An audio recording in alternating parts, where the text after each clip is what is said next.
ECW. For some younger listeners, you may not truly grasp how revolutionary this promotion was. From 1993 to 2001, ECW did nearly everything we associate with the Attitude Era, and did it before the WWF did. They were about extreme characters, cutting edgy promos, leading up to violent matches with over-the-top spots. It relaunched the careers of Mick Foley, Brian Pillman, Steve Austin, Eddie Guerrero, Chris Jericho, and many others into the iconic characters we still recognize today. It created other enduring characters, including the Dudley Boys, RVD, Rhino, Sandman, Tommy Dreamer, and Raven. 15 plus years before Katy Perry had a hit single, ECW was a teenage dream. As a 90s teenage boy myself, I can attest it was pretty much the perfect form of entertainment for that time and subject. There was drinking, smoking, swearing, metal, hot trashy chicks, broken tables, blood, and high spots. Pretty much everything we spent our days thinking about. The show was programmed for those with ADD, with new issues and matches starting before it was clear if the previous one was resolved or not, with episodes of the TV show frequently featuring one unbroken shot. I'll admit that rewatching as an adult in my 30s, I actually have trouble following what exactly is going on half the time.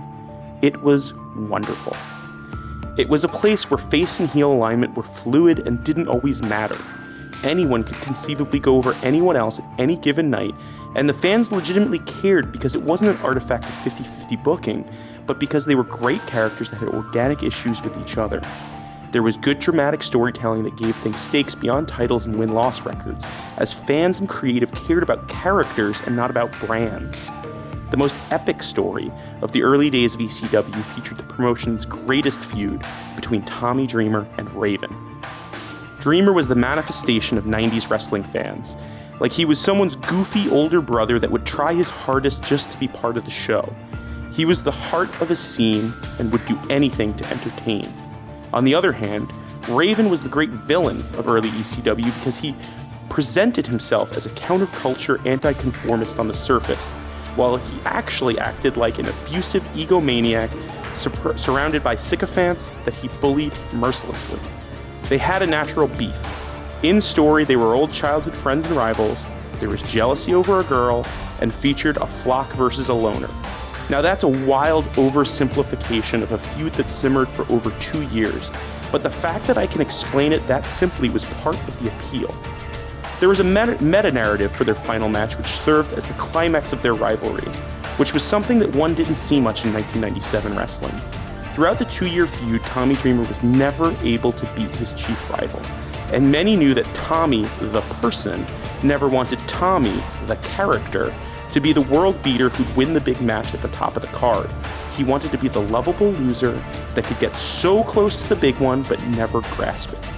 However, in real life, everyone knew that Raven, the character and the man, had sold out and was going to be shipping down south to WCW. ECW is different than other promotions, where fans were often proud of their favorite performers graduating to WCW or WWF, and they didn't necessarily need to go out on their back. Fans knew this match was going to be the culmination of the long-standing feud, but they legitimately didn't know who was going to win. All they knew was that this match was going to be fun, wild, and violent, because that's what we always got with ECW. Feel free to quote this Raven, because tonight we're talking about Wrestlepalooza 1997 and the great match that ended the rivalry of Raven and Tommy Dreamer. Let's get ready to rumble!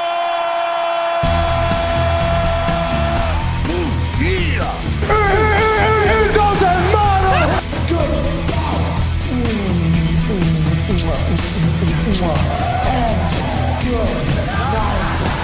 But to be the man, you gotta beat the man, and I'm saying, woo, right here. You will rest in peace. The best there is, the best there was, and the best there ever will be. Welcome to the Best There Ever Was, where we discuss the art form of professional wrestling and the emotional connection that keeps us coming back to it. As always, I'm Chris. I'm Fax. And we are the Curtain Jerks. On this season of The Best There Ever Was, we're discussing the greatest rivalries in wrestling history. And yeah. I can tell you're excited for this one, Fax. I am, we talk a lot about ECW, and we've been talking about how we haven't really been able to really dig deep into that subject matter that you and I love so much on the air, so to speak. Yeah, there's an excitement level meter for you, Fax, which is, I think, the length of your intro. And the longer the intro, the more excited you are. Yeah, because it was just like, well, I need to do a quick historical retrospective of ECW from 1996 through 99, which is what I did my doctoral thesis in wrestling on. We can set that. I think we can set your intro to like a music video of just like chair shots. And, yeah. So on this episode, we'll be discussing, as I said, from ECW, Raven versus Tommy Dreamer, and the match we'll be discussing is their final battle at Wrestlepalooza '97. Joining us to discuss this is the head of another wrestling organization that uses the word extreme, Mitch Fesh. Oh, hey, it's not the Honorable Jack Tunney? I thought it was Jack Tunney. No, unfortunately not. Yeah, hi. How's it going? Mitch, of course, is the head of Xtremely Serious Wrestling, which is a show you can see around New York. That's fair to say. Yeah. And we'll plug that later. But why don't you start by just telling us a little bit about your background as a wrestling fan? What brought you to it? What keeps you coming back? Okay. I was born into it, I guess. I have a brother who's 6 years older than me. And so there's like video of me about a year old or less than around Christmas, like opening a present, but it's like not, it's just like to have something for me. And it's like, I think a Ted DiBiase, LNJ or whatever, what were those? LJN. LJN. Yeah. And it's clear, like, it's more presents for my brother, but they didn't want to just keep giving him a bunch of stuff. And so it was just, there was never not a time. Yeah. And you needed to get a lot of, be clear, you needed to get a lot of those figures, right? There were so many of them. For Christmas, you could have, like, a bunch of them. He did. He got all of the Bushback, but, like, I got Ted DiBiase for whatever reason. See, I know I've been watching a lot of ECW because I thought that story was going to be then the box was empty and your brother just hit you with a chair or something. And so then it just went from there. Like, all of my earliest memories are, if not of professional wrestling, it's like, when we moved into the new house, we watched WCW that night. And so it's like, I have all that. And like, I think like anybody else, there's like you take a quick Rumspringa from it. And that was only like 3 years, I think from 2003 to 2006, I wasn't watching. And then, again, around Christmas time, my brother was born in December. He got the video game of that year for Christmas. And then we were playing. It's like, I think we should get back into wrestling. And so the Rumble was right around the corner. It's like, we're going to order the Rumble. Like, and from there, it's just ever since. It's always, that's why the Royal Rumble is really so great, because that's always like, that's the slippery slide. Like, that's the event, not WrestleMania. No. The Royal Rumble is the one the greatest thing that the casual ever. fan or the fan that hasn't watched in years will totally watch. Honestly, it's the best thing humanity's ever done. It's the Royal Rumble. I'm not joking at all. I think that we've reached it, and it's the Royal Rumble. It is Take pretty that amazing. indoor plumbing. Yeah. I'll trade it. If I had to pick, I'm picking the Rumble every time, man. Like, I'm just imagining like a crowd full of wrestling fans at a show without indoor plumbing and just we're dealing with. There were diapers. We're dealing with it. Then it's appropriate. We're talking about something that took place at the ECW arena. This place should be built out of toilet paper because it's full of shit. Jerry the King Lawler. As he said, the ECW arena, which I've never actually gone to. Neither have I. 3 times. How was it? Man, we've been shamed. What did you go for? Chikara runs some stuff down there. Gotcha. And so, I think they had like a season finale, season premiere, back-to-back thing, and I went to that, I guess, one of those 1 year, and then both of them the next year or something like that. What's it even called now? Isn't it like the 2300 Arena? Yeah, but I heard everyone it's got just a lot nicer. calls it the ECW. No, I'm not sure. I heard they even on the redid ticket, it just says the ECW, like in quotes, but the ECW Arena. I mean, why give it like? Are they gonna have like Hamilton's gonna do their Philly show there? Like, just call it the ECW Arena. That'd be funny. It was really, really like nice is not the right way. Like, it's not it's still just a giant empty cold room, but it was what I was expecting from all of these tales you hear when you go in. You're like, oh, this is just a venue. But yeah, it's cool. Was Shane Douglas there? I'm just Didn't see assuming him. he was Didn't still see just him. hanging out No. in the back somewhere. Maybe in the back. I wasn't in the He is back. the franchise. Yeah. I'd say I went to one of those reunion shows that he put on, but it was in like North Philly in some like weird gym. It wasn't quite the same. Yeah, that's one of the more sadder aspects of ECW is that it's like it still technically isn't dead if you ask them. Yeah. It's like, it's alive and well. Dead, man. Like it's yeah. I mean, Rhino still has he's still on TV, right? The real Right, TV. but as soon as he gets released a month later, he'll do a shoot on WWE at Hardcore Heaven 58, and it's a bummer. Yeah, and Tommy Dreamer does his House of Hardcore shows. He does those around here. Yeah, but that seems like it's definitely like you like the style of ECW, but it's not going, hey, look, this is an unofficial reunion. It's like its own thing. And that's very much like you like Tommy Dreamer Exactly, too. It's not like the up and down the card they're trying to be ECW and bring back as many old ECW guys as possible. Which I think is the you had to get there just because as someone who went to that reunion show, it was getting kind of sad. Yeah. In part because of what these guys put their body through, which we'll discuss in the undercard. Are the undercard. So again, Tommy Dreamer versus Raven, a 2.5-year feud. Yeah. And what I thought was really interesting when I was thinking back was that this was so definitive. Both of these guys are so definitive of the transition from the 80s wrestling to 90s wrestling. You know, Dreamer's a guy who started out as kind of like the bouncing 80s babyface with like suspenders and stuff who needed to become hardcore. Yeah. And Raven also, a segment called The Lesser Known Gimmick, was started out as like Scotty the Body in like bedazzled jean jackets and like dancing. Yeah, was it a Marky Mark thing? I think so, basically. Yeah. Well, is Scotty the Body and Scotty Flamingo the same character or not? Because Basically. you can't really tell whether they are. I think that's a retcon thing where Raven like made it like those are all canon because I was attempting to fit into their image and be part of the machine, and now this is my rejection. Yeah, and they're both that. pretty similar. That it's like he's unrecognizable. Like if you legitimately didn't know it was him, you could watch a whole match and not know it was him. Yeah. Scotty Flamingo is Scotty the Body with more pink. I think that's the only difference. It's just like, I guess I'm going to always wear pink. And I think as that went, he got a little more flamboyant, whereas earlier on, it was more just, again, like Tommy Dreamer, just like, I'm a good-looking guy that probably parties. Well, I guess he definitely. If you listen to Raven's podcast, he's definitely partied. He will tell you more than a few stories about partying. Yeah. A lot of and then he even had the was it Johnny Polo, right? Johnny Polo, which was more of an evolution, I think, right? Because that was solely managerial, right? Pretty much, yeah. He had like the one match on Raw against Marty Jannetty that I remember. Okay. But yeah, he was like an interviewer and did commentary. Yeah. And he was funny. He was good in that role. Terrific. I mean, terrific. Yeah. He and Gorilla were awesome together as a commentary team. If you could, I don't think that any of the Coliseum videos on the network that they just dropped have this, but like they were super fun together, just kind of poking at Gorilla. Yeah, I could totally. Like Raven's one of those guys who's considered like in the top 5 smartest wrestling minds, right? Like, I think so. Yeah. And it's cool to see those characters are so. I wouldn't say polar opposites, but they're definitely different sides of the spectrum to go from Polo to Raven or Body to Raven.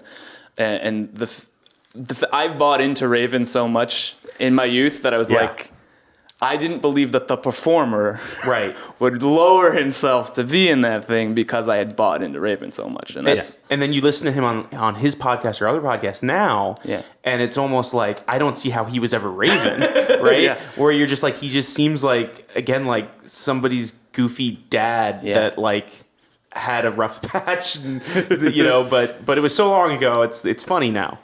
It was also, I think that again, he was playing into the times very well. That Absolutely, I think grunge. Obviously, so he becomes. If you've never seen Raven, Google a picture, you can tell this is from the mid '90s. It's right after. It's grunge, and also that sort of the music that kind of came out of that. Like he came out to. Keep Them Separated by the Offspring, and it's just very much of that time. The flannel shirt, the torn denim, the torn shirt, Sandman t-shirt, the Sandman t-shirt, which is like an alternate comic. He was just very alternative, right? And and Tommy, like flipping over to Tommy, that it's interesting that you mentioned like that bridge between like kind of the early mid 90s into that, like I don't know, like around 90, late 95, 96, whenever it happens that things turn. And his famous turn when that match, the Singapore Cane match with the Sandman, where he literally came in this babyface white bread that wasn't getting over, loses the match, gets caned 10 times. With each caning, he's getting more over with the fans, and then says "Thank you, sir, may I have another?" and takes an extra caning. Yeah.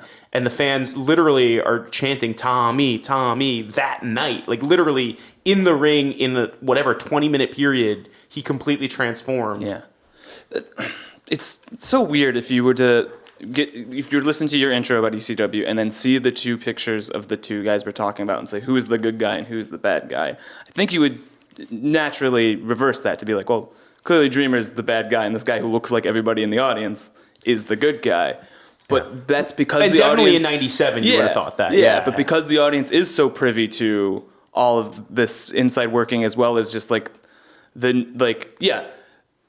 Tommy had to earn their shoot respect, right. And that he did by taking the actual Singapore canes.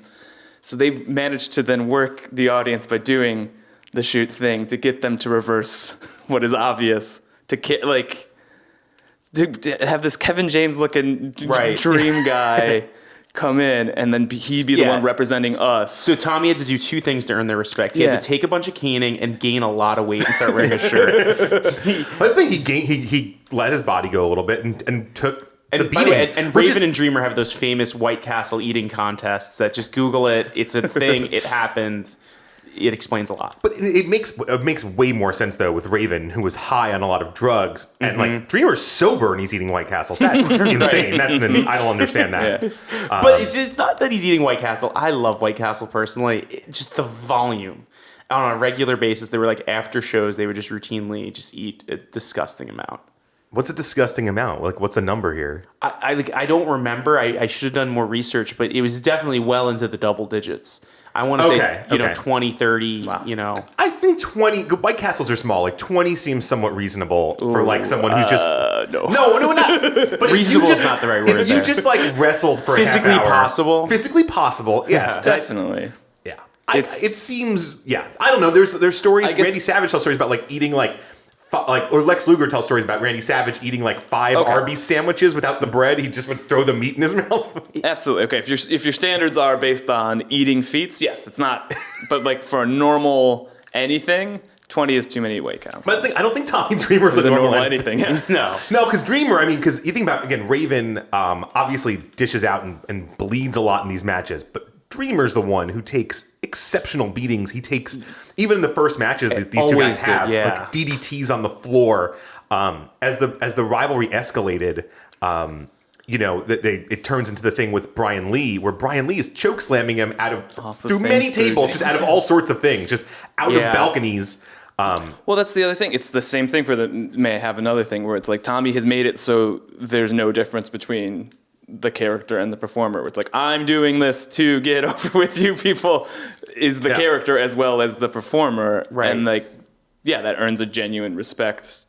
I don't know if it would necessarily these days, but at that time in that environment. And it still works. I mean, I think the closest Roman Reigns has ever been to being fully over. WrestleMania 31? Right, when he takes a shit kicking from Brock and people are like, yeah, this guy's really is taking a beating for us. Cool. Yeah. But I do think maybe specifically with Roman, if they did the cane thing, like the caning him or whatever the modern day equivalent would be, I think that would read a little too thin for modern audiences. Right, because people have seen it. But it would also have to be less naked. It'd have to be disguised in some sort of narrative where we think we're seeing through the Matrix to see what's being happened instead of just giving it. Yeah. Even if that is full on another illusion that they're presenting to us, there still needs to be some layer of like, if we start sniffing that we think we know what they're doing right now, with Roman specifically, we throw it out.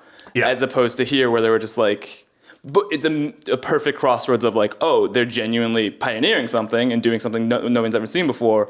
And we think we're so smart and that we've seen everything. So when we're presented not just with something new in general, we're excited. It's like we think we've seen everything and we're getting something new. Yeah. This is the best. That's a really existential take on current wrestling. We're like, what is reality? But I think that a lot of that comes from ECW, where a lot of that was naked and a lot of it was, okay, you guys are smart to wrestling. And this is, I think, one of the reasons why it appealed to, teenagers is that, okay, you've gotten past the point where you think wrestling is real. So you're now watching this thing and they're treating it in a way where you're like, I know that the endings are predetermined, but that had to hurt. There's no way that didn't hurt.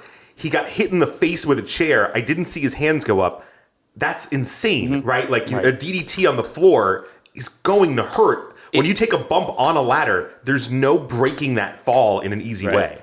Right, it's like the days of the Roman Colosseum, only we're cheering for the guy that got mauled by the lion. But then I think the other edge of that sword is then that happens for long enough, and now we're like, okay, we've seen that now. And now we're desensitized to DDTs on the floor. Like, I don't want to jump to the main event necessarily, but there's a pile driver on a table to the outside within 2 minutes of this match. Oh, yeah. Literally, the audience can't even see, and it's just like, whatever. This match is definitely like a perfect... You just want to know what an ECW match was like. Just watch. Which, by the way, I want to throw this in before we forget. If you're looking for this on the network, it is not in the PPV section. Right. You have to look for the June 10th, 97 episode of ECW Hardcore TV. It was like kind of like, because they did a lot of like tapes, right? They did these big shows. They did as tapes, and then as the TV show. It wasn't until I think in later '97 that they started doing the regular PPVs. Well, Barely Legal is like 2 months before this. Right. This is like coming and which I think kind of interesting, right? In that I think a lot of us come to ECW in that early '97 period, and so a lot of this feud to me was watched backwards, right? Like me too. Yeah, I definitely got.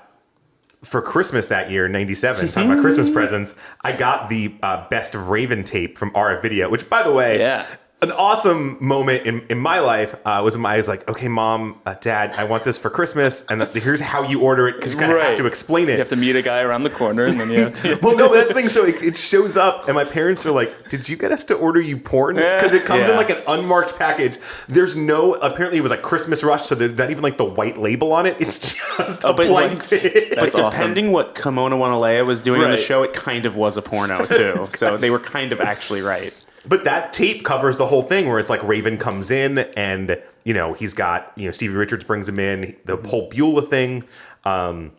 It's awesome. And culminates, the last match on that tape is the final showdown, but it covers the whole thing. And I was just sitting there going like, this is amazing. I think I was like, this is so 1997. I think I was like, during the fan cam matches, I was listening to the new Kid Rock CD, You were bleaching your tips exactly at that point. Yeah. Can we talk about the big promo, right? Because again, this was over years and years, but the Beulah "I'm pregnant" promo. Yeah. Well, let's explain Beulah a little bit first, right? That Beulah Beulah McGillicuddy, who dated, I think, Brian Pillman briefly or something, or that's how Pillman knew her. He might have dated someone in it, like a baseball player. I think. Was looking up a lot of the real life information because I find I'm way more interested in her real life because she is legit married to Tommy Dreamer now, but they didn't get married until like 2003 or something like that. 2002. He was definitely with Francine for a while after. They broke up for it's always like, and I know that he's told that story, but like on Wikipedia and stuff, there's actually surprisingly sparse information about her dating life. Their twins were on The Sopranos, and that's it for their trivia. Wikipedia is so much better, man. Oh, jeez. Come on, Wikipedia. But so you're better than that. But so Beulah is Raven's girlfriend for the first year of the feud. Right. And then they do a promo in January of 96 where Beulah comes out and says that she's pregnant. And Raven gets super upset, tells her, why haven't you been taking your pill? Right. Which, by the way, my girlfriend was in the room while I was watching that part. And she's like, what the hell are you watching? Why is that man yelling at her for that? It was a tough one to explain. Yeah, and that's the thing, and then he hits Richards because he thinks that Stevie Richards was the one. Because she says, it's not yours. I know. Why are you mad? It's not yours. See, that's interesting, though, because you're thinking that he thought it was Richards, and that's why he hit him? Yeah. See, I took it a totally different way. Oh, okay. I took it as he wanted to hit her, but he knew he couldn't, so he just hit the person that's closest to him. That's the way I took it. Or his punching bag, because Stevie was always his punching bag. Just generally his punching bag, yeah. And then she's finally she admits it's Tommy's. Right. And it's an amazing... what do you want to say? What do you want to say about that promo? No, I mean that it's amazing. Just it was this which again, it's so ECW, right? The Raven, he was so good. And again, when I was saying like faces and heels didn't matter, except that Raven was such a good heel. Yeah. Because again, the thing with like just you obviously I don't think I'd say that on the air today clearly, but like running like that is like that abusive jerk in real life. Like would say that, right? That's the other thing I like about ECW as a whole too. Is like again, they think fans are so smart and like this was real and this was whatever, but they still did all of the stupid male soap opera. Oh, totally. Nonsense, Oh, totally, yeah. Even more heightened than WWE or F at the time, which is like. Well, but that's the Attitude Era too, right? Like they did these stories, like you know, Big Boss Man made Al Snow eat his dog, right? sure. Well, but what comes out soap of, opera, right? What comes out of that promo though is, of course, Raven brings in Kimona, Right. And then Right. Kimona turns on them because apparently Kimona and Beulah have been having an affair. To at least again, Tommy Dreamer Tommy's just just say, like, thumbs up. "I'm hardcore. I'll take them both." Yeah. Which again, it's like not a cool response in 2018. Yeah, and but again, and when you're 15, Yeah. there like that's happening in real time. It really was like if I could only watch 1 hour of any media, that got me everything I needed. I got music, I got wrestling, Yeah. I got over the top storytelling and theatrics. I got just hot chicks, many of which either were porn stars or Strippers at least. or yeah. at least strippers. Like it was wonderful. and Beulah was my Doesn't favorite. age well. Does not age well. I don't think it aged well. If we were doing this podcast in 2001, I don't think it aged Well, well. but I'm saying even 2001 though, my mindset If would we have were been adults in 2001. That's what it is. right. right. But I can't see, Chris. You can't see like having your daughter on your lap, being like, "Look at No. Yeah, exactly." That's No. what I'm. If I'm saying my- the fact that we're older, not that the time has gone by, just the Gotcha, fact that we are more gotcha. mature organisms. If my But you still daughter see is some ever, old dudes in that crowd, and it's like, I what know, is your which is- life that you are dressed Yeah. like Raven at this show right Why now? did you think that was Or okay in there's a blue 97? meanie dude in like by the entranceway who it's just like, yo, you went to this, you either had to bring a costume to change into at the show, or you walked around dressed like the blue meanie all day. Like Yeah. that is wild. Yeah. No, he was probably, you know what, to get that spot on the rail, he was probably there at like That's 2 true. in the afternoon. That is true. Yeah, 'cause they didn't have like the ringside package, right? That you could just pay more for that seat back then. But I will also just have to say, Beulah was my favorite. When I was 15, like no one could touch Beulah in my heart. She was the best. Because she also would get involved. I mean, there's that famous match she had with Bill Alfonso, Right. where like they have a legitimately pretty solid Yeah. wrestling. And, like brutal, like an Fonzie lost ECW an match. insane amount of blood, like Yeah. a disturbing, like life-threatening amount of blood. But that's Bill Alfonso for you. Yeah. So it makes me wonder, though, when we look at... So one of the criticisms of ECW and Paul Heyman's booking is that he's not good at coming up with endings. And you look at this and you're like, well, did it just stretch on for so long because there really wasn't an ending planned? And it kind of makes you that, was this a nice cap to the story? Just because, again, in real life, Raven's getting paid more. He's going to WCW. This is it. This is the end of the story, whether you script it or not. And it does make me wonder if that's part of the thing that added to the power. If you look at a lot of the great climaxes, they tended to involve kind of people transitioning in and out of ECW. Well, I think part of with this angle specifically about stretching so long is the idea that Tommy didn't want the babyface payoff. Right. And so it's like, well, that's how these end. So Yeah, what else are we you going to can't do? really end it on all the banners. So it was like, again, reality got in the way. And it's like, all right. And I think this is also a thing that follows Paul Heyman around in real life where it's like, oh, this happened. Great. I'm saved. Like, Yeah. like now we have an ending. Like Right. From what you can tell from week to week, he didn't know what was coming next, let alone down the line, creatively or in his life. But Yeah, well, I think it's one of the reasons why, if you watch, and I've sat and watched the entire run of ECW TV. The period after Barely Legal is not very good, in part because he has a pay-per-view now, and he needs to blow a bunch of things off at once because that's what a big pay-per-view, your first pay-per-view, does.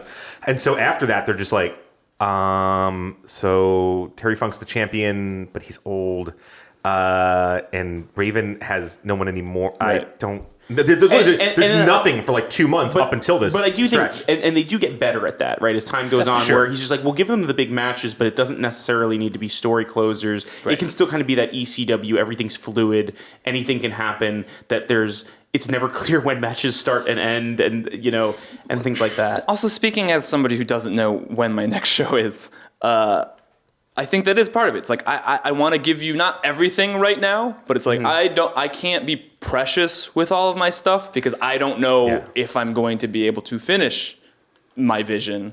We could be shut down for any a myriad of reasons at any second right now. So let me throw not everything, but most at you in 10 minutes. So at least I can walk away saying we did that. We got New Jack out there. We got Jerry in there. Let's give them stuff.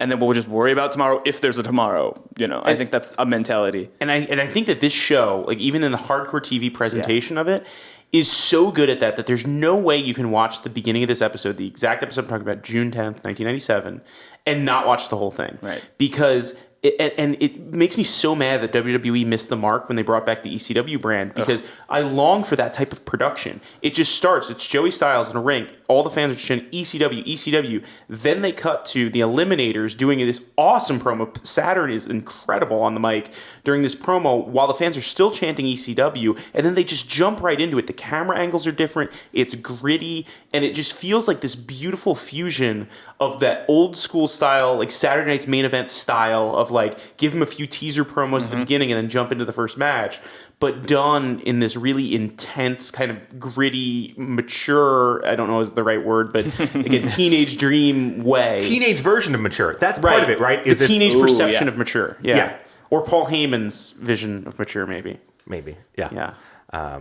But that's what I want. That's what I want. Like, obviously, it's hard for WWE in part because they have so much TV to fill. But it's what I want from something like ROH, where it's like this show could be faster and more fun. But WWE, if you took 205 and live or something like that, or you could do you don't need the cursing, you don't need you don't need a lot of this stuff that wouldn't fly in the PG era. And again, as someone in their mid 30s, I don't particularly want to see anymore. No, yeah. But just the way it's filmed and the pacing of it and the way that they sequence things, I think that just something more different.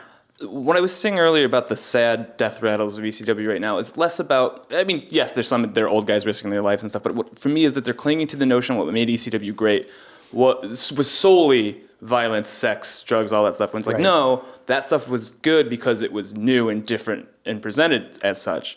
So what everyone's trying to, it's the Andy Kaufman things. People want to be like Andy Kaufman, so they're doing Andy Kaufman. It's if you want to be like Andy Kaufman, do something nobody's done before. Right.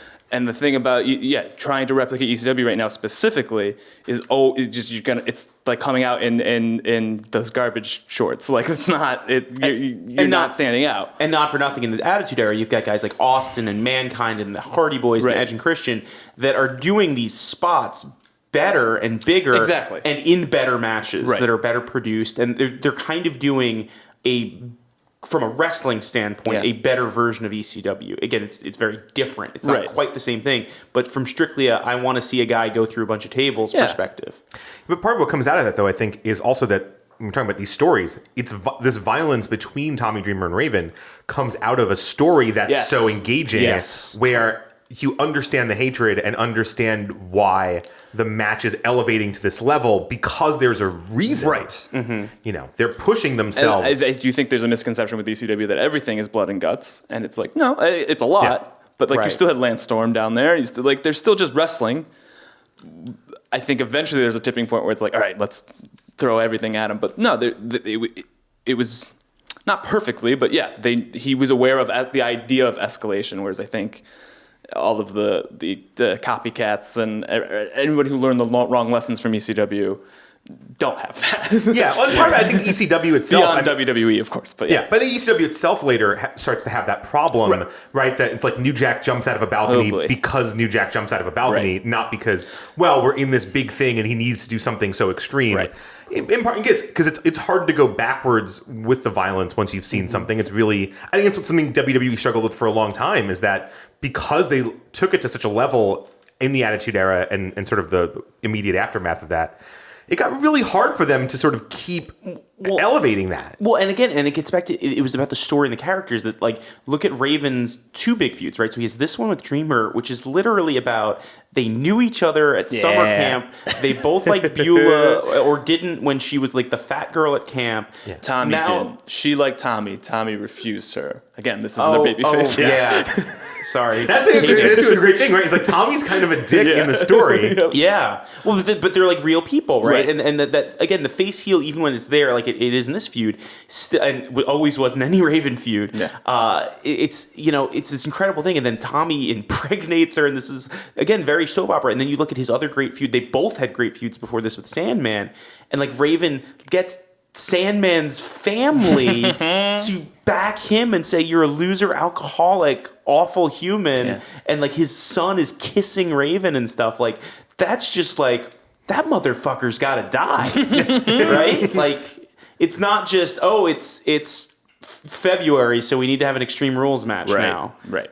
Yeah. That's the thing. Yeah, the payoff. I mean, at Barely Legal, right? And it'll maybe transition us into the main match here, right? Is that Raven has lost the ECW title at Barely Legal in part because Tommy gets involved to help his mentor Terry Funk. Tommy having given up his position in number one contenders match to Funk for that reason. But it's all these people. The three-way dance is all these people who hate Raven and all want to murder him, and they're fighting for the right to murder Raven, Right? And Funk wins, but it's him, it's Sandman, and it's Stevie Richards, who we've talked about, who was Raven's lackey for so long, who had then broken away and was now finding his sort of. If you don't know ECW, sort of the Ted DiBiase and Virgil angle in a different, a Gen X version of that. I've oddly enough never thought of it that way, but that's a perfect way to explain it. Yeah. And so, sorry. My question was going to be about this main event. Lucas? Who is this man? Lupus, I don't and that's know the this thing. person. I remember thinking Shepherd, right? Or something I remember like thinking The when I was playwright? or the murderer. There was a murderer named Sam. I'm going to lean towards murder. By the way, there was a murderer named Sam Shepard who actually created the move, the mandible claw, which is the move that Mick Foley right. used. Okay, That's yes. a real thing, and he was actually convicted of murder in real life. with the mandible claw. No, and he was actually released and then became a pro. It's That's a Wikipedia hole that every listener should go down right now. Yes. We'll wait. We'll pause. Yeah. We're gonna hang out We already here. got the download. You can leave. It's fine.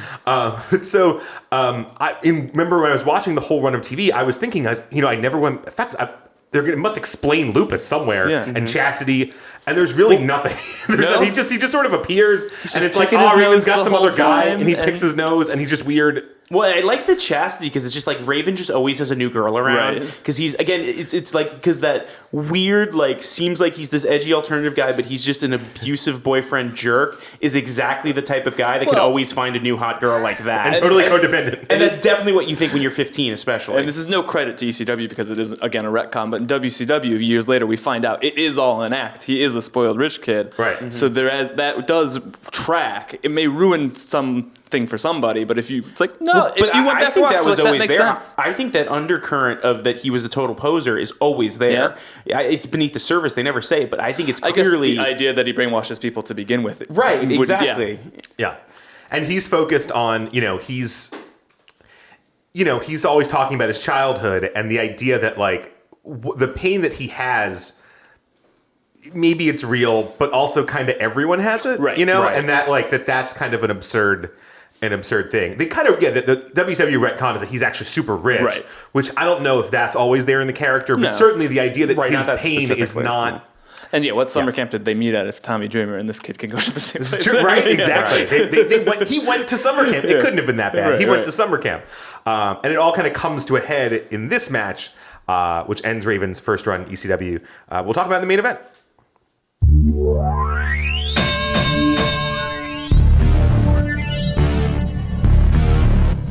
Extreme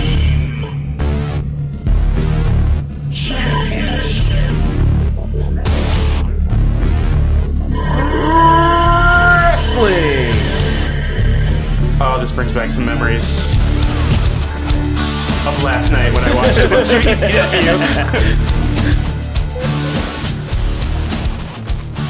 Saturday mornings, it's a Sunday morning, because it was on Saturday night on MSG Network, and wake up in the morning, the fresh tape, and you're like, let's get this, let's eat some cereal. I don't think I actually saw an episode of ECW live for years.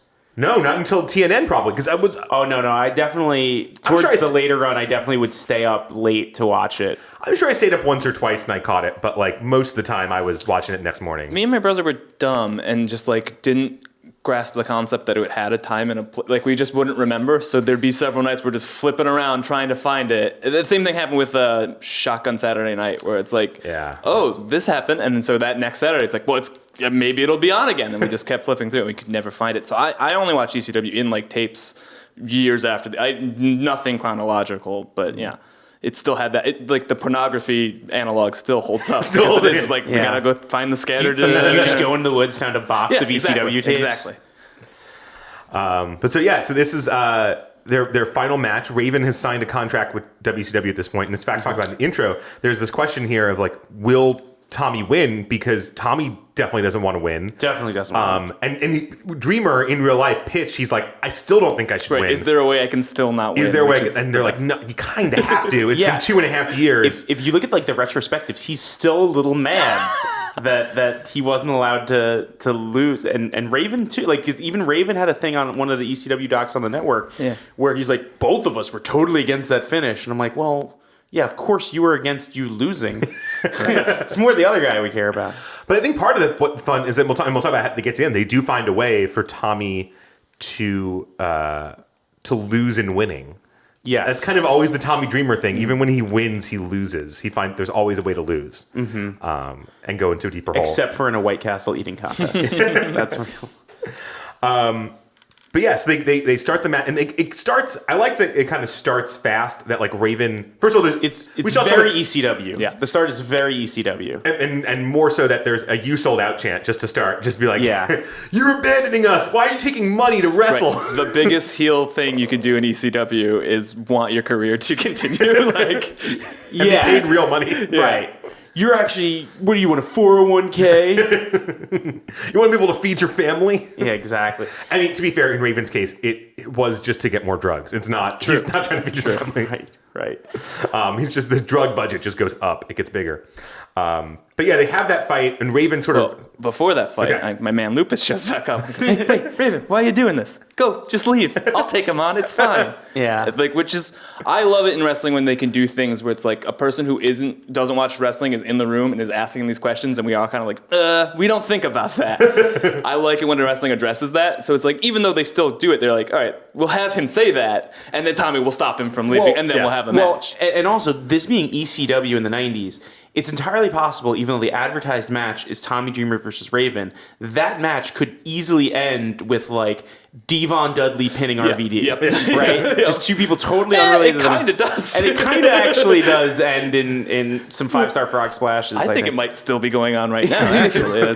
But I also like how Tommy just pushes Lupus over. And just like, so Lupus thinks he can do this, but he also, when he takes the DDT from Beulah later, like, she literally just grabs his shoulder. Like, she doesn't punch him. She just grabs him, puts him in it, stays in it for a while, then takes it. Lupus is not a tough guy. Lupus is like somehow even shittier than like Stevie Richards and the Blue Meanie. He's like taller than all of them, but he's gonna he'll bump off of a flick. So like I was obsessed with Lupus. I was just watching him the whole time. It's like he's just picking it. Is he Eugene? What is going on? He's like a red shirt. Right? He's just there to take and I remember like when I watched this the first time years ago, like Dreamer is looking real confident in the beginning to the point I'm like, oh, he's so losing. Yeah. Because there's one thing Tommy Dreamer isn't. It's confident in victory. But yes, Tommy catches Raven as he's trying to run out right by the entrance, which is it's so perfect that of course like it's an ECW Raven and Dreamer match. Of course they're gonna brawl because I mean. One of the things I like about this match is that it has a shit ton of callbacks. Yeah. Right? Like almost everything you've seen has happened before.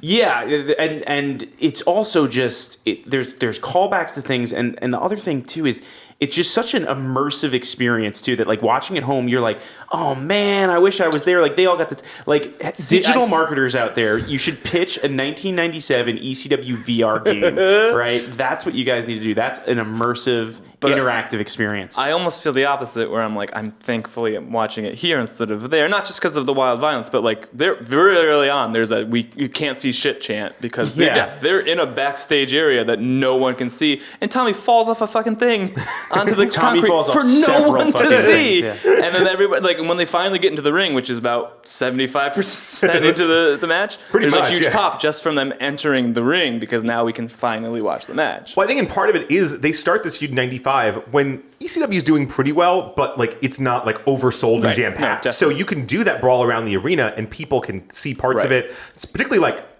early night, like that 95, 96, they always are doing stuff on that stage right below the Eagle's Nest. And I think ECW got away from that as things went on, in part because it was so much harder to see. It was like a much worse. Yeah. You really needed a good reason to be over there, a good TV shot, because otherwise it was like, everyone's going to hate us. Like, they can't see anything. Right. Yeah, and it's definitely jam-packed for this one, and there's... It's a thing. Like, it's a legit thing by 97. There was a sign somebody held up pretty early on, just like a little, like ripped off of a box, like one of the things that opens the box, you rip off a super small cardboard that says, "This match don't count." Is that a Raven fan being like, probably. if he loses, it's just because of the contract thing? That's probably, yeah. I was thinking about that sign too, Yeah. and I was like, that's probably got to be it, right? It's like, this doesn't count. Like, this doesn't, It's like, so interesting to be like on the inside again, but then like still thinking anything counts. Like, you're buying into the idea that Raven's beating Tommy all of this. That's real. Right. But the this will be business fake is if Tommy, real. yeah, but if Tommy loses this, now it doesn't matter. Now it's fake, which I do get, but it's like... It's that emotional story, right? It's that, like, you're a Yeah. Raven fan and you're like, this means something that he's kept winning and beating Dreamer. Like, Yes. it means something to you that Raven always... Like, you identify with Raven and he always beats this other guy, and Tommy Dreamer to you, because that's the thing, like, Dreamer is that sort of all-American jock in certain ways. Yeah, absolutely, yeah. And so, like, it means something that Raven always beats him. Yeah. Yeah. But it's just so interesting to the notion of picking and choosing what it counts is a very interesting thing from a smart wrestling fan to me. And yet we still have Reddit squared circle where this still happens to this day. But they don't fully discredit the idea that it's like, Roman's Rumble win doesn't count. It's like, no, we think it was bad, but yes, clearly it counts. The count is what's funny. It is, yeah. There is and something... the sign is also very funny. It was a very funny sign. And part of it's like, to describe this match early on, right? It's like, there's tables and they bleed. That's basically what you can do. They just like fall over things and they punch each other. And it kind of says what you're talking about, where like, while a lot of the kind of quote unquote extreme stuff wasn't that hackneyed yet, it's just, Raven is just very casually tossing Tommy Dreamer through tables, and like, it's just all very just nonchalant of like, all right, we're 1 minute into the match, you're taking a big stop. Tommy's bleeding, like a minute and a half into the match or something like that? So there's a pile driver on a table, but the table doesn't break. I'm pretty sure Raven does the pile driver, and then the next spot is Tommy Box flashes onto Raven through the table. Well, no, first he throws him from the top of the bleachers through the concession table, which is actually an awesome spot. That's and an awesome I think that's spot. where he blades, but you don't really see it until the pile driver spot. Yeah, and then there's the pile driver, the first pile driver spot, and then there's the one, because Raven goes for it again, and Tommy like backdrops him through the table, which is a pretty awesome looking spot. I guess it's a little silly to look back and be like, there's no psychology in this. But that's, like, again, there's storytelling, which is cool, which is great, masterful even. But there's just, of the macro. But the micro is where I'm getting hung up, because I am, for this, only watching this segment. Yeah. It is just like, wait, okay.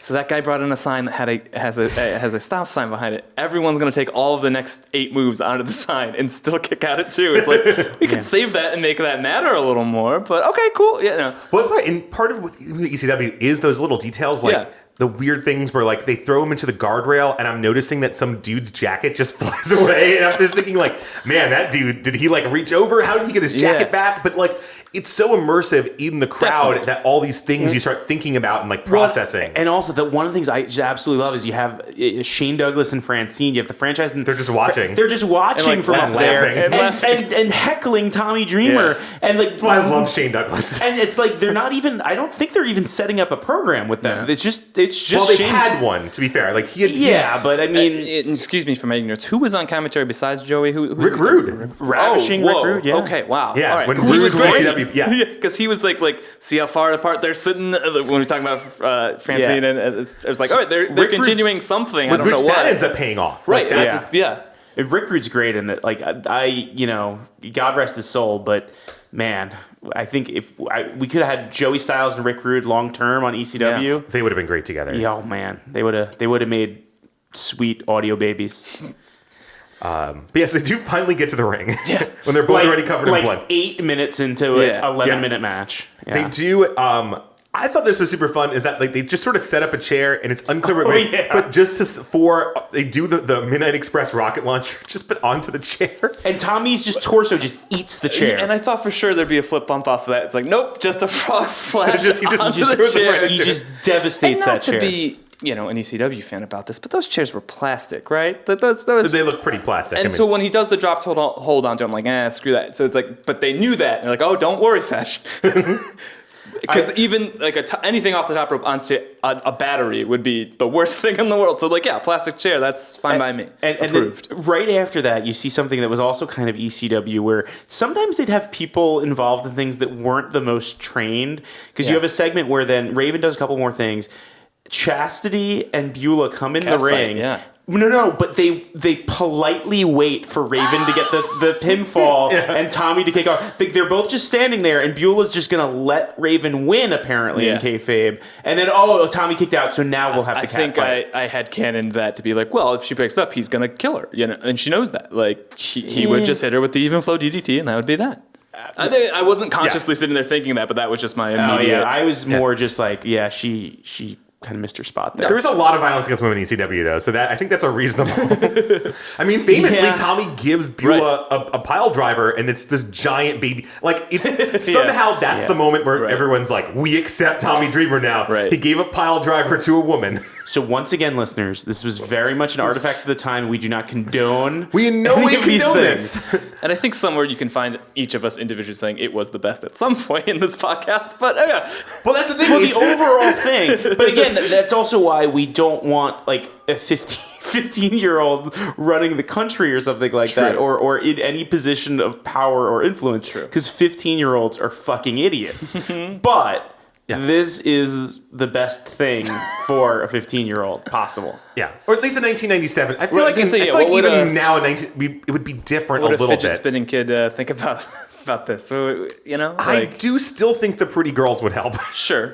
Yeah. And there's some primal aspect to it too, and that's undeniable. I think the blood would help. I think you would probably tone down some of the chair shots and stuff. Sure. But if you were trying to do this, like you would still just be like, there weren't this specific match. Again, ECW, there's a bunch, but in this specific match, they seem to be pretty cool with chair shots. Like they go crazy with. They don't do anything stuff. crazy. Yeah. They do take a whole ton of bumps on the stop sign, as you said. Like, but again, a great callback to the pregnancy promo where it ends with like the Tommy used my sign, and he hits him. And Raven brought that with him to WCW, right? That they did another spot with the stop sign. Yeah, inside they the used sign. that. Yeah, Raven's WCW was mostly just him repeating stuff from ECW, where they're like, they haven't seen this before.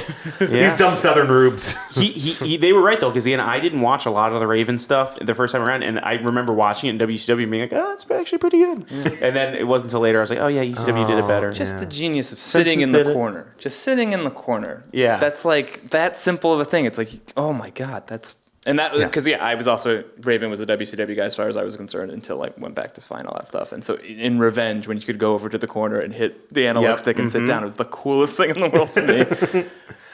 Yeah. But, and so I think in terms of talking about Raven, like trademarks, the finishing sequence here, the long, basically like 5-minute long finishing sequence is like total. Like if you ever watch any of the big Raven matches in ECW, it's always about like just lots of false finishes over and over again until you have no clue what's actually going to end.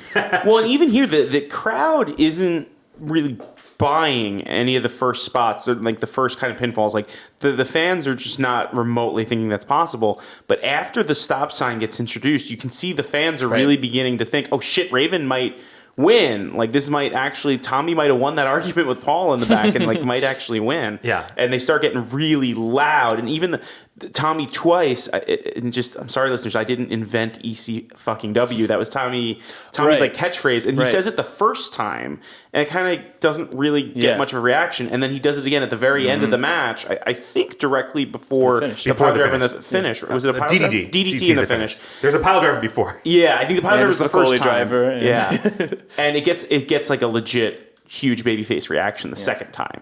Because again, the fans were there was that chum in the water from those false finishes. I just have notes here, and I think it's worth just reading them just because they're like, it'll explain it so much. It's like pile driver, lupus, low blow, near fall, cat fight, Ravenheart Beulah, low blow, DDT on sign, near fall, DDT on Louie, DDT on Raven, near fall, ECF&W, DDT, win. That's it's just like I'm just like rapidly jotting down like everything. That's like if you asked an AI to write some haiku about wrestling or something. And then as we talked about it, if you folks watch this on Hardcore TV, it's not that long a match. But You want to watch the whole. You're gonna want to watch the whole episode. Sure. Yeah. I was surprised how short the actual match was for it being like this final. Well, and thing. I remembered that it was quick once Yeah. they got to the ring. Definitely. So I was a little surprised when they got to, even though they had kind of done everything they needed to do, Yeah. and there was really not anything more to do out in the crowd and in the back. But yeah, once they go in, I was just like, oh yeah, they're gonna get to the finish soon. Yeah. But that was the whole ECW thing, is that the end of the match is never the end of the situation. Right, and that's what's beautiful here, right? Is that Tommy gets this amazing win with the DDT, which was a movie stole from Ray. And by the way, Joey Styles, great here, and all the stuff where it's like, Lupus runs in and he's calling back, like just like Richards did in the first match, the stop sign. He calls back the DDT. When Raven starts going for Beulah, and he's like, remember, they love each other. This is Raven's desperate, and he's in love, and like all these things that he's making sure that even if this is the first time you've seen this match, that there's a history here and it's meaningful and it's real. Yeah, I mean, and they even overtly mentioned right at the very beginning too that in case you're coming in, as again, I when I first saw it, I would have been aware that there was an issue. I would not have been aware how long. Like they mentioned, it's been going on for over 2 years, and Raven has won every single time. So Do we have a number of how many matches there were? I don't think so, because also there's like tag matches and stuff. Sure. It's a lot. Yeah. Like I mean, it's and so not even tag, not even like his partner pinned Raven's partner. Did that ever happen? Oh, I'm sure that happened. Cool. They got around it. There's a couple, and there's a couple of stuff where like I know in the famous like double dog collar match, like one of the pit bulls is down. Tommy comes in, puts the chain on, pins Raven, and then Bill Alfonso comes in. And he's like, "This doesn't count. Awesome. You've never pinned him.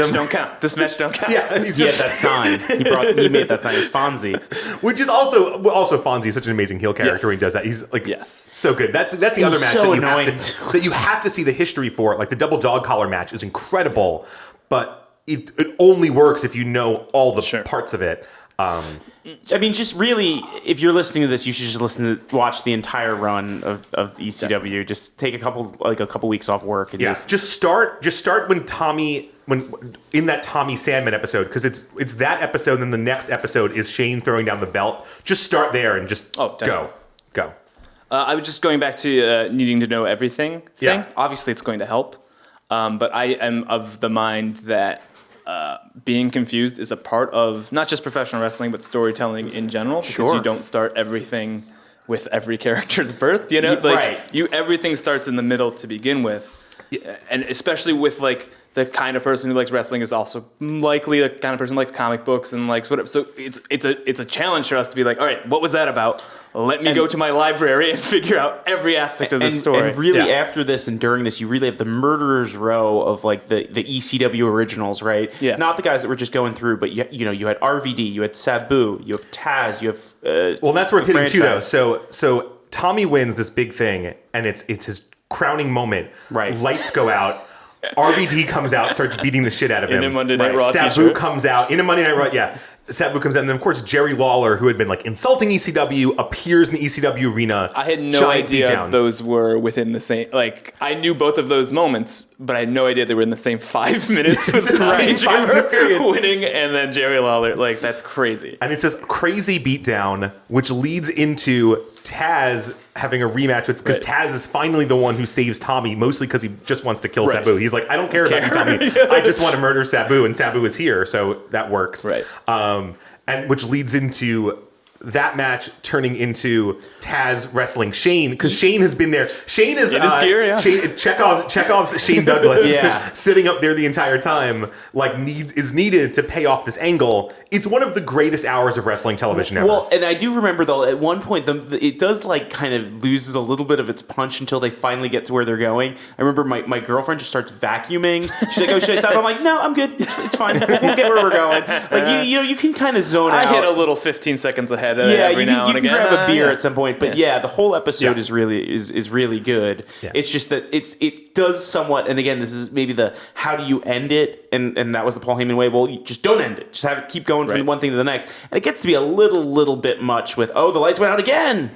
Who's it going to be this time? Well, that's the thing. Like, I love, because you were talking, because Fax texted me when he was watching. He's like, I might just watch this whole summer of ECW, and I'm like, you're going to see a couple more beatdowns that look like that. I'm going to tell you. There's like one good moment with like a cane shot that like ruptures Tommy's testicle a month later that is just excruciating to watch.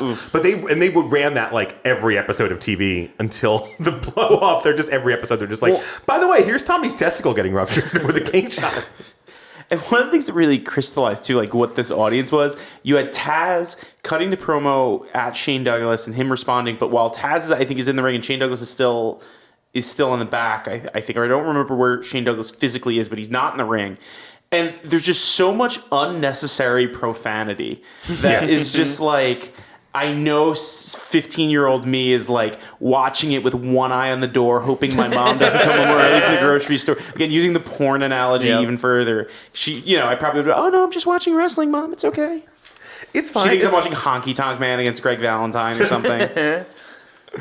But yeah, you got to see this. Like, I mean, if you've never seen it, you have to see it. And if you haven't seen it in a while, it's so worth. Even I will say, the network, for some reason, the music stuff didn't even bother me this time. I was just like, you know what? It bothered me a little bit, but you get through it really quick. But the one thing that, again, if you didn't watch it at the time, and I don't know whether it's something that'll bother you or it's something that's actually awesome, is that it is like EP video quality. Like, even on the network, it is not your internet connection. Right. You are not having buffering problems. That is the highest quality of video we have for this monumental period of professional wrestling. Yeah, and that's why if you want to like dig online for some of the old, like they aired that on TV like that. Yeah, that's the thing. The TV versions are not that much worse. Right. Yeah, it's only slightly, Plus, you get the super awesome, promos for T-shirts and upcoming shows set to like the same two songs. And I remember I used to love on the commercial because they would always do a commercial for the videotapes, right? Yes. So you'd be watching the one and they would have like, oh, here's CyberSlam 95, and they would always make it look so cool and because it is so cool. First of all, super cool. And if you just had like the 90 best seconds from like a 2.5 hour show, 3 hour show, or Cactus Jack and Terry Funk being buried in chairs, and you're just like, I need to see whatever the hell that is. Kimono Wanalea stripping on top of the arena. Yeah. Well, that's part of it, though. I think, talking about just to wrap up the Raven Dreamer feud, like there was so much to it, and there was so many great moments that, like, if you watch the ECW intro at this time, there's still 3 moments from that, like the chair shot heard around the world, and like Tommy coming out of the balcony, and like just all these moments from that are just still there because you're like, these are still awesome moments, and just flashes of them are like also iconic. I might be wrong about this, but they had WWE released like the top 50 feuds of all time. I think this is the only ECW one on it. Maybe Sandman might have made it on there. I would think Sandman Raven would probably also make it. And they're in the high 40s as it stands, but it's oh wow, okay, we're not just all going to be the ones that we know are going to be on there. Or Taz versus the World, which he wanted to fuck, apparently. And that's why, nowadays people like in text and stuff like that, it's like FTW and it's for the win. And I always think it's fuck the world because of Taz. I thought that for I was like, oh, this person texting me is really aggressive. Yeah. Fuck the world. Yeah. Fuck I'm like, wow, my 12-year-old niece is really getting in some edgy stuff now. Nope. Yeah. All right. We'll talk a little more about this in the wrap up.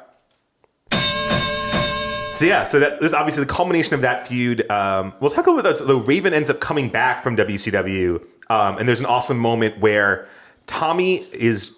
Well, doesn't he even like win the title while he's still actually under contract to WCW? No, he'd been released. He'd been released, I think, at that point. Okay. I think you're thinking Mike Awesome? Maybe. There's, again, that was another ECW thing. It was just so unclear when people showed up whether they were just showing up or not. Right. Yeah. But Raven comes back. Tommy's trying to win the tag team titles from the Dudley Boys without a partner because the Dudleys are about to leave to go WWF at the time. Raven comes out, total surprise, and DDTs them, wins. But so it's this beautiful moment where, again, Joey Styles is perfect, where he's like, Tommy Dreamer's finally won a championship, but his partner is the man he hates most. It's the best. Wrestling's the best. I think that's the only reason Tommy agreed to do it, probably. Of course, yeah. Is that, again, losing in winning. Yeah. And they actually don't end up having a match again. They end up having a tag match against each other later, but they don't end up having a singles match because Raven, again, is on just a lot of drugs and doesn't last very long and ends up going to WWF the next year. And it's kind of a fun angle, but not, it was kind of a fun coda. It's a moment, yeah. But the moment is much better than what follows, which is just sort of a mess of like stuff with. Which again, I think comes back to the whole like, I don't care what comes from this. We need to have this moment. We'll worry about tomorrow. But like that, that's supreme examples. So what game do we have today for the wrap up? We're gonna play a little bit of Mad Libs, and this is we love the live experience. This Mad Lib is about the live wrestling experience. Wow. So we'll go back and forth. I'll ask you for whatever this happens to be. So Mitch, I'll start with you. What adjective do you want to start with here? Oh, geez. Wonderful. In fact, also an adjective. Barbed. A noun. Squirrel. In fact, also a noun. Kendo stick. Okay. An adverb. Gingerly. Ooh. So that's how I learned what an adverb was. So when I just have an associative. By the way, I still, just between us, whenever, because adverb, you're like, just between us relates on the to podcast, a verb. And then that's how, whenever he says adjective, I go, okay, not adverb. And that's how I have to remember what it is. Go. Also an adverb from you, in fact. Oh, God, now you're putting me on the spot. Blindly. Okay. A noun. Angel. An article of clothing, plural. Thanks. Trunks. Ooh. Noun. Oh, boy. Box.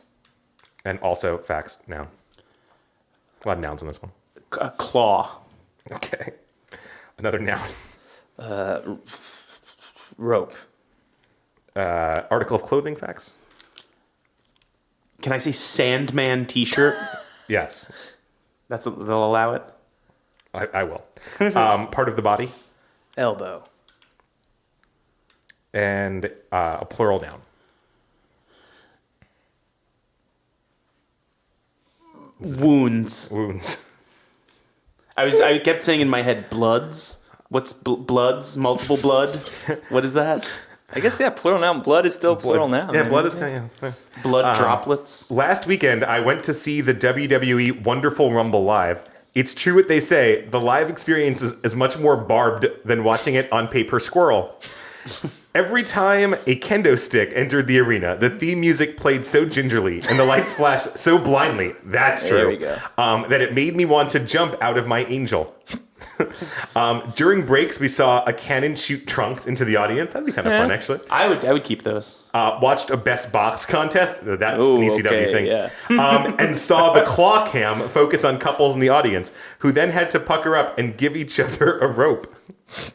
After the show, I bought a Wyatt Family Sandman shirt. Yep.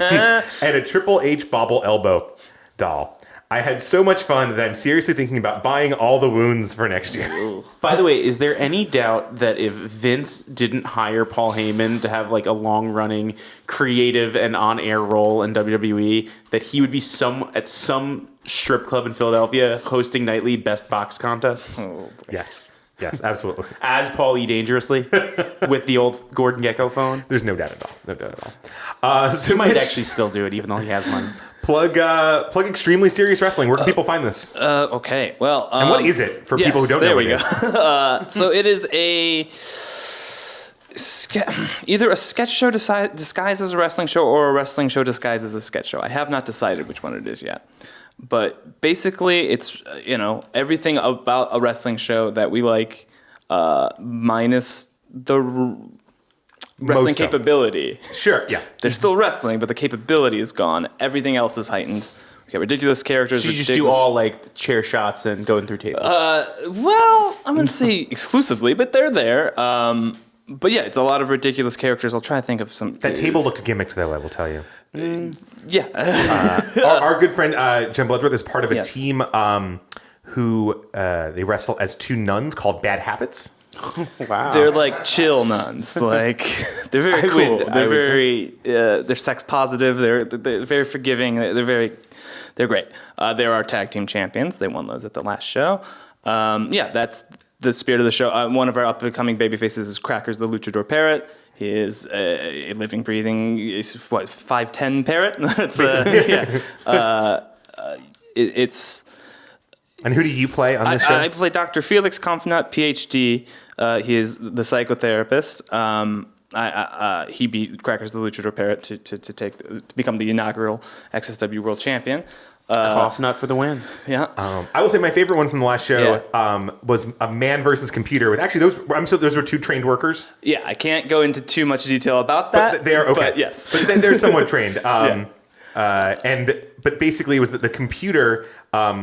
The guy would go over and every time hit a thing to get a piece of paper that would explain what to do. So if he was in a headlock, he would hit a thing, and the computer would tell him headlock reversal. He would get a chop, and then he would hit the thing and says chop. So wrestling is the human game of chess. We all know this. Exactly. Yeah. And back in the 80s, men, played chess against computers. In the 60s, they wrestled bears. What if we merged those two worlds? I mean, That's what would happen. That just is a good way to spend an evening, right? That's just good entertainment. I will say, literally everyone's highlight of that show was that segment, which we kind of can't do anything with because of who I used. So maybe we'll have to repeat it some other time. But yeah, it is. I try to break it up from just being like, here's a match with two crazy characters. What else in the world of wrestling can we parody? Like, we're going to do talking segments and all of that stuff. And where can our listeners find some more info on this? Oh, okay. So it's called XSW because extremely is spelled without the initial E. And so Because extremely it's way more extreme. Exactly. Yeah. Exactly. So yeah, it's Xtremely Serious Wrestling. So our Twitter is at Xtremely Serious. That's it. And then on Facebook, you can find us at Xtremely Serious Wrestling. Instagram at Xtremely Serious Wrestling. And then yeah, we're at the pit for now. We'll see. I genuinely think we got in trouble. I don't know. I'm still waiting to hear back. Also, if you look at the Curtain Jerks Instagram account, I have some pictures from the last show on there. We gotta do that. So check that out. So I think that's it for this one. As always, I'm Chris. I'm Fax. We are the Curtain Jerks, and thank you for joining us. Adios. Let's get ready to rumble! Try to be best, cause you're only a man, and a man's got to learn to take. Attention Springwood, my name is Josh Krebs. And I'm Liz Richards. And we're the hosts of Bloody Date Night. So Josh and I have been dating for 4 years, and Josh loves horror movies, and I hate them. Yeah, so each episode we go through the horror movie franchise canon to watch an episode and then meet up and we discuss it together. And so far it's been going pretty well, right Liz? I think it's gone pretty well so far. Yeah, each episode I try to see how far I can push Liz to watch a really good horror movie until she basically leaves me and it hasn't worked yet. Not yet. And it's awesome because you're the Tatum to my Sydney. You're sweet. And here's a clip from one of our recent episodes. Hello, I'm Exposition. Hey, let me tell you what just happened. There's a break-in at this costume store. Somebody stole some ropes, some knives, somebody stole a mask, they stole $250, they scared a cat, They took two boas. they took two boas. Two feather boas, one set of angel wings. It's one of those goddamn... They're probably having a burlesque... probably doing a burlesque show later. I don't know. Haddonfield. What isn't happening? Haddonfield's first bootleg burlesque. Burlesque Club. That'd be amazing. I would love that. The Lacy Pumpkin. Ooh. This has been an Atlantic Transmission production.